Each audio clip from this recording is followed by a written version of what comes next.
اعوذ باللہ من الشیطان الرجیم بسم اللہ الرحمن الرحیم اللہم صلی علی سیدنا و مولانا محمد وعلی آلہ وصحبہ وبارک وسلم وصلی علیہ۔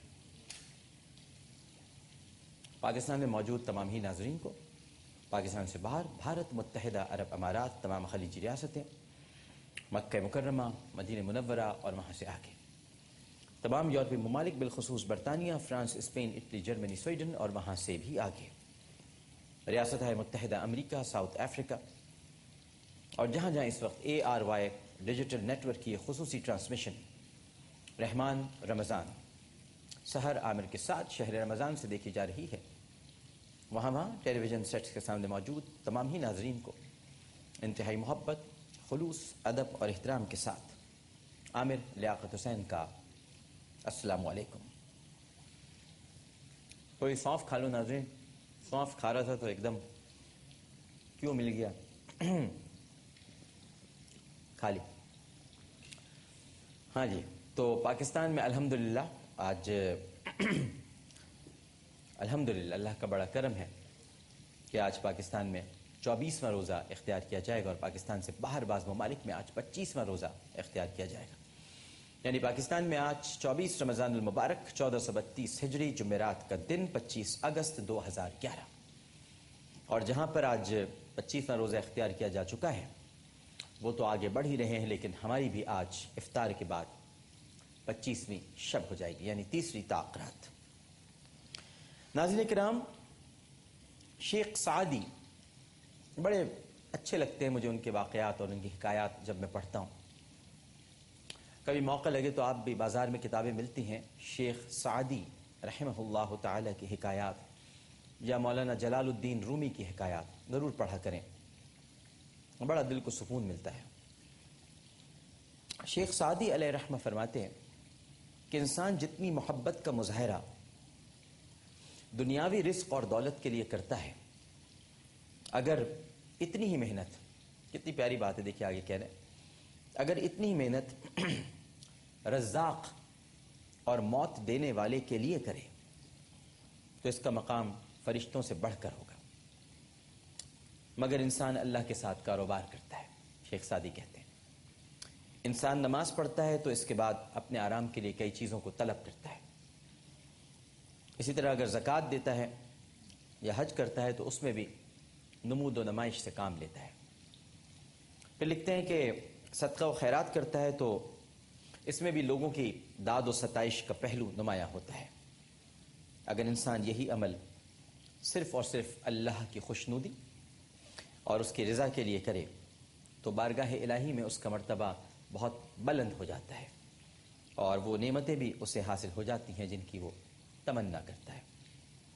صحیح بات ہے ناظرین کرام کہ ہم سب در حقیقت، شیخ سعدی نے شاید صحیح کہا ہے، ہم سب کاروبار کرتے ہیں۔ ایک بزرگ کا قول ہے ناظرین کرام کہ میں نے 50 سال میں 5000 کتابوں کا مطالعہ کیا۔ 50 سال میں 5000 کتابیں وہ انہوں نے پڑھی۔ کہنا آسان ہے لیکن واقعی کرنا بہت مشکل ہے۔ اور اب آگے کی بات سنیے ان کی، وہ فرماتے ہیں کہ میں نے ان 5000 کتابوں میں سے صرف 5 باتوں کو اپنے لیے قابل عمل پایا۔ ذرا نچوڑ دیکھیے آپ، نچوڑ کہتے ہیں نا عرق کسی چیز کا۔ اب مثال کے طور پر یوں سمجھاؤں آپ کو کہ ہمارا جو پورا رمضان المبارک ہے، آپ بتائیے اس کا نچوڑ کیا ہے؟ لوگوں کو، بہت سے لوگوں کو نہیں پتا۔ ہم سمجھتے ہیں کہ اس کا نچوڑ جو ہے وہ عید ہے، لیکن ناظرین کرام اس کا نچوڑ ہے لیلۃ الجائزہ۔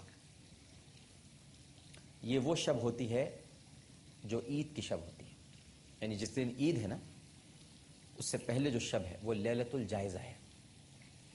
ہم اس دن کیا کرتے ہیں؟ اس دن ہم بازاروں میں نکل جاتے ہیں، خریداری کرتے ہیں، چوڑیاں خریدتے اور پہناتے اور پہنواتے ہیں، مہندی لگاتے، لگواتے اور لگوانے کے لیے لے جاتے ہیں، دکانوں کے باہر ایسے ہی کھڑے ہو جاتے ہیں۔ پتہ ہے نا کن سے بات کر رہا ہوں میں؟ تو یہ لیلۃ الجائزہ ہوتی ہے، اور یہ رمضان المبارک کا نچوڑ ہے ناظرین کرام۔ اس رات ہمیں اپنا جائزہ لینا ہوتا ہے، خاص عبادات ہیں اس رات کی، لیکن فجر تک ہم بازاروں میں ہوتے ہیں، فجر کی نماز پڑھنے کوئی نہیں جاتا عموماً، اور سب عید کی نماز پڑھنے چلے جاتے ہیں۔ فجر کی نماز میں مسجدیں دوبارہ سے پھر خالی ہو جاتی ہیں جو ابھی آباد ہیں۔ تو یہ نچوڑ جو ہے اس رمضان المبارک کا، اسی طرح وہ بزرگ فرماتے ہیں کہ میں نے 50 سال میں جو 5000 کتابیں پڑھی، میں نے 5 باتیں اپنے لیے اس میں سے نکالی جو نچوڑ ہیں ان کے سارے مطالعے کا۔ اب کیا فرماتے ہیں؟ فرماتے ہیں کہ پہلی بات میں نے یہ نکالی کہ اے نفس اللہ کے دیے ہوئے پر راضی رہے، ورنہ دوسرا مالک تلاش کر لے۔ پھر فرماتے ہیں کہ اے نفس جن باتوں سے اللہ نے منع کیا ہے ان سے بچ، ورنہ اس کی سلطنت سے باہر نکل جا۔ پھر فرماتے ہیں کہ اے نفس اگر تو گناہ کرنا چاہتا ہے تو ایسی جگہ جا کر گناہ کر جہاں تجھے کوئی دیکھ نہ رہا ہو،